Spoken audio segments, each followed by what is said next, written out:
Hello guys. आज के इस वीडियो में हम आपको ये बताने जा रहे हैं कि कैसे आप अपने एक माइक्रो नीच वेबसाइट को रैंक करा सकते हो, वो भी कुछ ही मंथ्स के अंदर। ठीक है। तो बहुत लोगों को ये पता होगा कि माइक्रो नीच वेबसाइट से अर्निंग की जाती है, लेकिन आप अगर इंटरनेट पे खोजने बैठोगे ना कि एक माइक्रो नीच वेबसाइट पे कैसे काम करते हैं, तो आपको कहीं पर भी प्रॉपर डिटेल नहीं मिलेगी। लोग बस यही बोलेंगे कि एक कंटेंट आपको बनाना होगा, उसके लिए आपको एक अच्छा कीवर्ड चाहिए जिसपे कंपटीशन ना हो। देन उसके बाद आपको उस पे आर्टिकल लिख करके एक ईएमडी डोमेन लेना होगा और आर्टिकल को पब्लिश करना होगा। ठीक है। देन उसके बाद आपको वेट करना होगा और उसके बाद आपका कीवर्ड रैंक होगा और उस पे आपको बैकलिंक बनानी होगी। बस आपकी माइक्रो निच वेबसाइट तैयार। लेकिन इतना इजी नहीं है जितना लोग बताते हैं। ठीक है। तो आज मैं आप लोगों को अपना एक प्रैक्टिकल ब्लॉग जो मैंने बनाया था बहुत दिन पहले आप लोगों के नॉलेज को बढ़ाने के लिए, उसको दिखा करके बताऊंगा कि एक माइक्रो नीच वेबसाइट कैसे काम करती है और किस तरह हम अपनी माइक्रो नीच को जल्द से जल्द रैंक करा सकते हैं। तो ये मेरी माइक्रो नीच वेबसाइट है जो कि आप देख सकते हो। ठीक है। Black hole APK. ठीक है। इसमें मैंने टारगेट किया था, ये हमारा कीवर्ड था। ठीक है। तो सबसे पहले आप देखो, वन बाय वन सारी चीजें बताऊंगा। ठीक है। कहीं मैंने लिखी नहीं है, आपको ओरली बता रहा हूँ, बस आपको ध्यान देना होगा। सबसे पहले आपको कीवर्ड पिक करना होगा।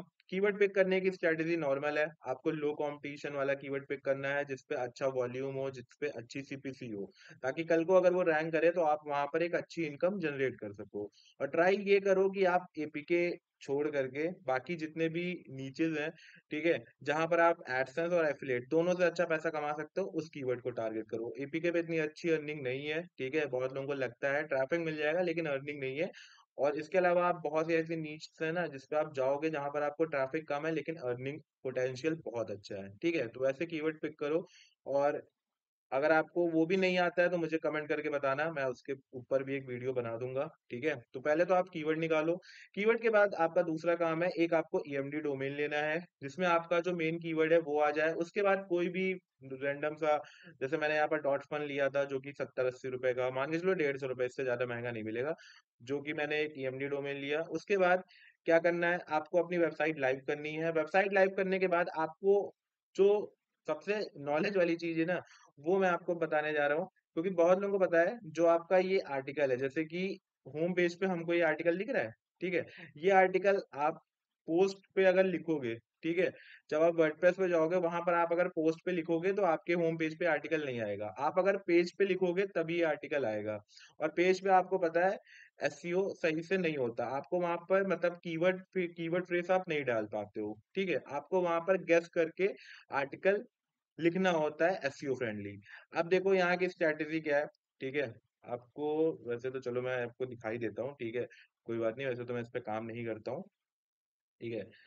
और देखो, नॉर्मल है, आप जब पेज पे आर्टिकल लिखोगे, ठीक है, जब आप यहाँ पर पोस्ट पे तो आप लिखोगे तो आपका वो शो ही नहीं करेगा। आपको पेज पे आर्टिकल लिखना होगा और पेज पे आर्टिकल लिखने के लिए मैं आपको बता दूं। ठीक है।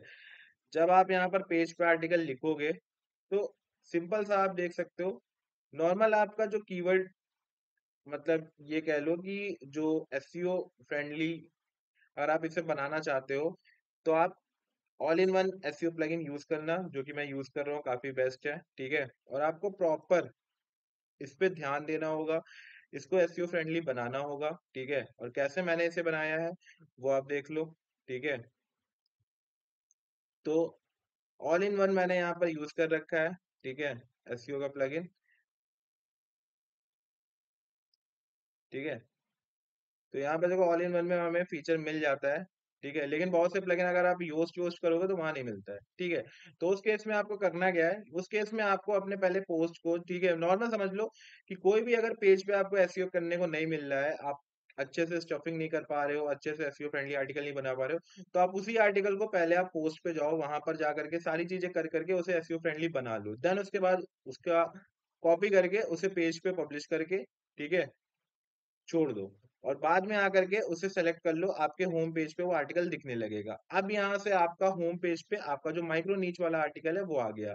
अब आर्टिकल कैसे लिखना है वो तो देखो मैं नहीं बताऊंगा। ठीक है। नॉर्मल आप सभी को पता है, फुल डिटेलिंग आर्टिकल होना चाहिए और ह्यूमन रिटन आर्टिकल होना चाहिए। एआई वाई का यूज करोगे कुछ नहीं होगा, ठीक है। बहुत लोग बैठे हैं तुमसे आगे जाने के लिए, तो मेहनत करो, ठीक है। नहीं लिख पा रहे हो तो पैसे दे करके दूसरे से लिखवाओ, उसको चेक करो, ठीक है। और एक अच्छा आर्टिकल पब्लिश करो, अराउंड 2 से 2,500 3,000 वर्ड का, ठीक है। उसमें उतने में पूरी डिटेलिंग हो जाएगी, जैसे कि मेरे इस आर्टिकल में हो रखी है। मैंने सारी डिटेलिंग कर दी। डिटेलिंग करने के बाद आप इसमें इमेज वीडियो वीडियो सब कुछ बना लो। अब इस आर्टिकल को पब्लिश कर दो, ठीक है। पब्लिश करने के बाद अराउंड 10 से 15 दिन बाद क्या करो ना, इस कीवर्ड से रिलेटेड जितने भी अल्टरनेटिव कीवर्ड्स है, जैसे यहाँ पर आप चेंज लॉग्स में आओगे, ठीक है। तो चेंज लॉग के ऊपर मेरा एक आर्टिकल बन रहा था, मैंने चेंज लॉग का एक आर्टिकल पब्लिश किया, जो कि पोस्ट में पब्लिश किया। और पोस्ट में पब्लिश करने के बाद, सॉरी ये तो मैंने पेज में किया है, ठीक है। तो इसको मैंने पब्लिश किया और इससे मैंने अपना जो मेन कीवर्ड था हमारा, ठीक है, उससे इंटरलिंक कर दिया अपने मेन आर्टिकल को। इसी तरह मैंने 2-3 बार कीवर्ड इंटरलिंक कर दिया, जिसपे मुझे रैंक कराना था, ठीक है, अपने मेन आर्टिकल को। और ये भी आर्टिकल इंडेक्स हो गया, मेन वाला भी इंडेक्स हो गया। और इसके अलावा मैंने कुछ और भी पिलर कंटेंट बनाए रैंक करने के लिए, ठीक है। इस पे तो मैंने ज्यादा नहीं बनाया वैसे, ठीक है। नॉर्मल 3-4 आर्टिकल मैंने पब्लिश करे। 3-4 आर्टिकल में क्या हुआ, मेरा जो मेन कीवर्ड था, ठीक है, वो इंडेक्स हो गया, गूगल पे आ गया, ठीक है। और गूगल पे आने के बाद अब आपको पता है कि अगर आपका मेन कीवर्ड इंडेक्स हो गया है तो आप इजीली उसे रैंक करा सकते हो, ठीक है।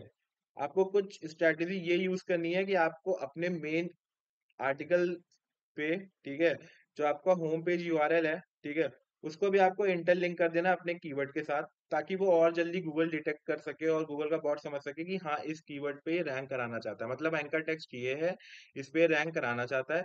तो वो आपके मेन कीवर्ड को जल्दी से जल्दी इंडेक्स करेगा। इस स्ट्रेटेजी को यूज करने के बाद आप यहाँ पर सर्च कंसोल में देख सकते हो, हमारा जो मेन कीवर्ड था वो देखो रैंक कर गया। और मेन कीवर्ड और उसके साथ कुछ अल्टरनेटिव कीवर्ड्स हमारे रैंक करने लगे, ठीक है, जो कि गूगल पे मतलब आ गए। अब यहाँ से मेन काम चालू होता है। ये सारी चीजें आप 1 से 1.5 मंथ में कर लो, ठीक है। और 1 से 1.5 मंथ करने के बाद एक चीज ध्यान रखना, ब्लॉग को हमेशा अपडेट करना। मैंने 2 ब्लॉग बनाए थे, जिसमें से एक पे मैं टाइम देता था, एक पे टाइम नहीं देता था। जिस पे टाइम नहीं देता था उसमें उठा, लेकिन बाद में टाइम ना देने की वजह से वो पूरी तरीके से गायब हो गया। लेकिन इस पे मैं प्रॉपर काम करता था, कीवर्ड अच्छा था और ये इंडेक्स हुआ, ठीक है। और अभी तक इंडेक्स है। अब थोड़ा टाइम का इश्यू है, इस वजह से मैं इस पे ध्यान नहीं देता हूँ, ठीक है। तो इस केस में मेरा मेन कीवर्ड आ चुका है। अब मेरे मेन कीवर्ड को टॉप पे लाने के लिए, जैसे कि अभी ये 116 नंबर पे रैंक करा, मतलब फर्स्ट गूगल के 10वें पेज तक आपको नहीं मिलेगा। अब यहाँ से आप इस पे फाउंडेशन बैकलिंक बनाओ, गेस्ट पोस्टिंग करो, ठीक है, फ्री वाली सब कुछ करो, जितनी भी फ्री बैकलिंक बना सकते हो अच्छी से अच्छी वो बनाओ, सोशल शेयरिंग करो, सारी चीजें करोगे तो ये इजिली 5th या 4th पेज तक आ जाएगा। देन उसके बाद कुछ पैसे खर्च करो, पेड बैकलिंक लो, ठीक है, नीच एडिट करो। देन आपका आर्टिकल जो है फर्स्ट पेज तक चलाएगा, आपको ट्रैफिक मिलने लगेगा। देन एडसेंस का अप्रूवल लो और अच्छी इनकम करो। तो ये नॉर्मल स्ट्रेटेजी है एक माइक्रो नीच वेबसाइट को रैंक कराने के लिए। इसमें जो सबसे ट्रिकी चीज होती है, जो बहुत लोगों को कंफ्यूज करती है, वो ये कि वो अपने मेन कीवर्ड को नहीं रैंक करा पाते हैं। तो मेन कीवर्ड को रैंक कराने की सिंपल सी स्ट्रेटेजी है, अपने पिलर कंटेंट से लिंक करो सेम एंकर टेक्स्ट को जिस पे आप रैंक कराना चाहते हो, तो जल्दी से जल्दी वो कीवर्ड इंडेक्स हो जाएगा।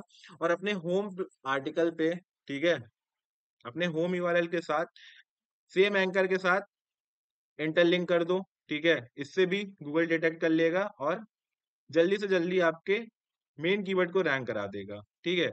और अगर मेन कीवर्ड नहीं भी रैंक हो रहा है तो आप अपने अल्टरनेटिव कीवर्ड्स को रैंक कराओ, ठीक है। और बाकी कंटेंट को रैंक कराओ, इंटरलिंकिंग करो। और जो आप बैकलिंक बनाओगे ना, उस पे उसी सेम एंकर टेक्स्ट के साथ बैकलिंक बनाना, इसी होम पेज यूआरएल के साथ आपका मेन कीवर्ड रैंक कर जाएगा और जल्दी से जल्दी आपकी वेबसाइट पे ट्रैफिक भी आने लगेगा, ठीक है। तो ये नॉर्मल सी चीजें थी जो मैं आपके साथ शेयर करना चाहता था, आपको समझ आई होगी। बाकी अगर नहीं समझ में आया तो मुझे कमेंट करके आप पूछ सकते हो। ओके, तो मिलता हूँ नेक्स्ट वीडियो में, तब तक के लिए इतना ही। Good bye.